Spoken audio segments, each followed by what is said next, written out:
With a big chop to traditional hair rules, the Ministry of Education has given students some leeway on the way to choose the way they wear their hair. The decision was announced on August 16th edition of In Focus by Education Minister Honorable Dr. Jeffrey Hanley, and was confirmed in a photo from the Ministry of Education on social media on Monday. During his appearance on In Focus, Minister Hanley said he sought guidance from students during school visits or casual occasions.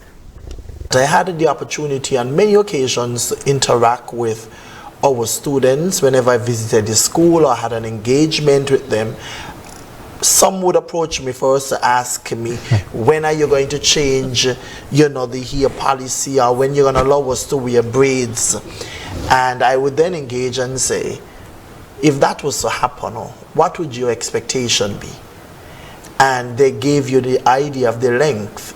None of them ever said to me, it should pass their shoulder. They always say it should be, shoulder length. No color. And they told you that I went as far as to ask, as a teacher now, what you think will happen or should happen if students try to violate the new policy? They say, well, if you don't want to give them another chance, you allow them to revert right back to what was there before. So that is one of the changes that we will see coming in September. According to the new guidelines, traditional haircuts, natural locks, afros, and cornrows are permitted for all students. Haircut designs are limited to 2 straight lines measuring no more than 10 centimeters. Extensions are permitted for female students only and not beyond shoulder length. If afros are worn, they should not cause visual obstructions. Preschoolers are not permitted to wear hair extensions or rubber bands, and preschoolers to grade 2 students are not allowed to wear beads. Beads worn by older students should not make contact with their eyes. Eyebrow markings and eyelash extensions are not permitted. Dr. Hanley said as the Ministry of Education assesses the new guidelines, follow-ups will be done.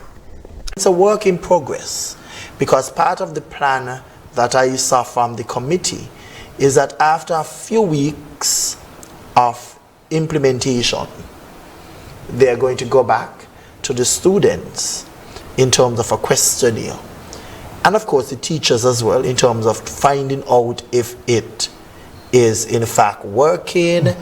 Are there any other changes that we need to make, or we might have made a change? Do we need to stop it right away because we realize we said maybe only two strikes or parts or design, and you realize somebody came to school with a Spider-Man. So I like the flexibility of it.